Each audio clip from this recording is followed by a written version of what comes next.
Here is a page layout design that I made for Janet in the Happy Mail Junk Journal group. This is a process of what I did to go through it and how I start to finish the page layout. Janet has a friend coming from Germany in August, and she asked if we could make a page layout from all over, and she can make a journal out of it for her friend. She said that it was gardening themed and yellow. So first I started with a fabric that has like gardening like things on it, and I made a trim to do the edge of the pages. I did one page on the edge, I did the other on the top, and then I chose to do yellow RIT dyed paper and sewed it on there. Then I got my stamp set out that you just saw. That was from a garage sale for 50 cents. And I masked off where I didn't want the ink to go, and it makes almost straight lines. Here I'm getting the back cover off of a Baker's Seed catalog, and I'm trying to decide where to cut and where it's going to go for a pocket and how it's going to look. And I think the back of that is like pumpkins and gourds and things. And then I'm going to use my ruler to make it an even line. Cut it up, glue it down. But then I'll decide later that I don't want it like that, and I take it up and redo it because I don't like how the glue starts to show from the cover or the front page of this spread. So this step I should have waited and done after I did the cover. Sorry I'm out of frame. I do some of my recording when the boys are awake and watching movies, and then I just turn the silent on and don't record the sound.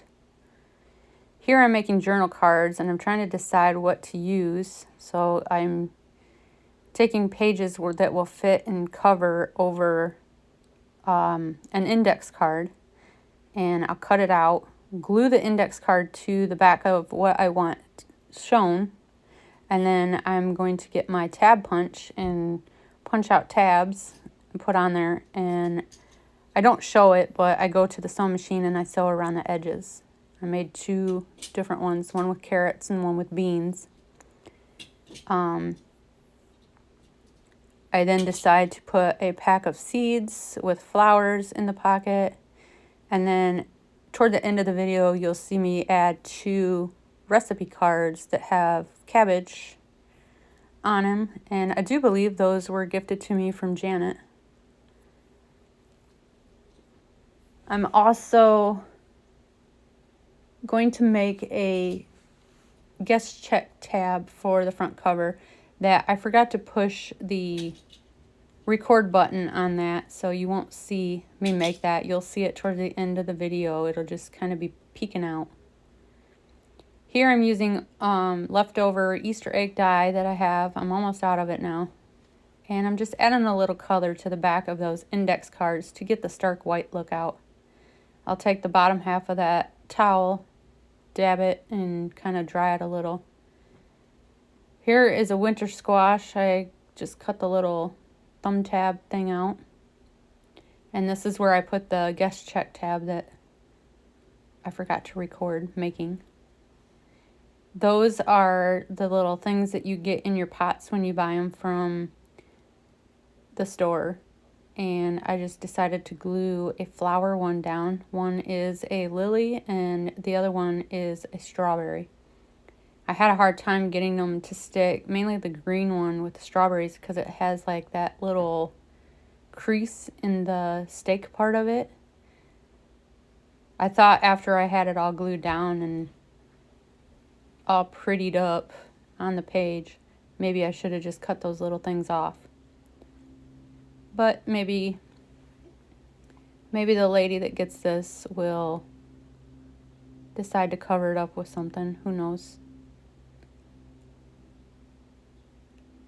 I just thought I would record and show everyone how I make a page layout or a page spread, whatever you want to call it. And you see me keep pushing on it because it kept popping up. I hope it stays down while it goes through the mail. Janet, you may have to re-glue that. So here's my journal cards, and I'm showing you the difference in the stark white and what the Easter egg die did. It was just barely enough to make a difference. Fresh pack of seeds. Here's where I write my name.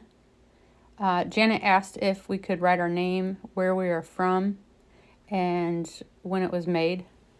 I wrote made by Jenny Worthington, June 2022, and almost forgot to write Michigan, USA. Luckily, I saved enough space I could just barely write it down there at the bottom. It's still legible. She can read it. Now, I only decorated the cover or the front page, the inside, and then the back page. I left blank. If you wanted to do all of your pages, the back page would have been easy to just do more lines for writing, or to take another clipping out of a newspaper, or not a newspaper, the magazine, and just glue onto it with a glue stick. But I just decided to leave it blank and let her play with it how she wants in her journal.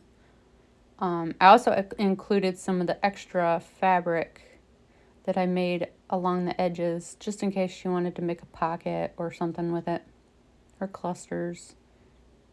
Sky's the limit.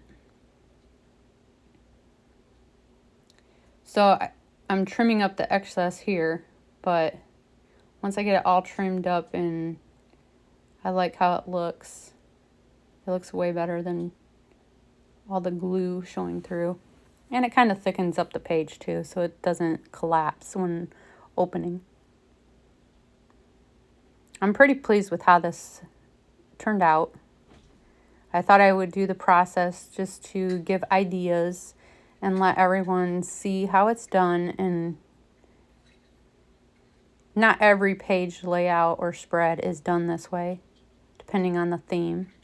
I tried to use as much junk as possible because it is a junk journal.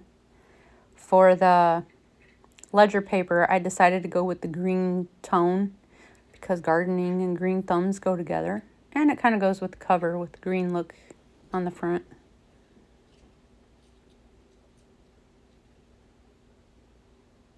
So here I'm going to stick my homemade journal cards, my seeds.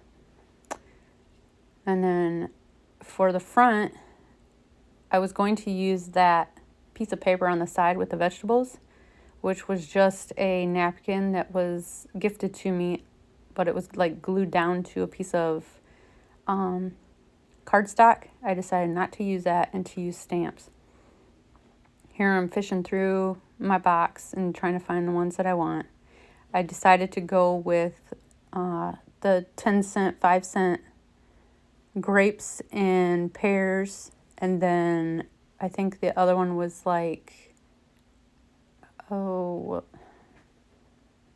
was a forever stamp, but I think it was like pomegranates maybe. I can't remember. Maybe they were plums. And then I will glue those down on the side. You can see the guest check peeking out of the pocket. I wish I would have remembered to push play. I decided not to go with the pears in the manila envelope and just use the white envelope background on all the stamps that I used, just to kind of coordinate everything. But it does turn out really nice.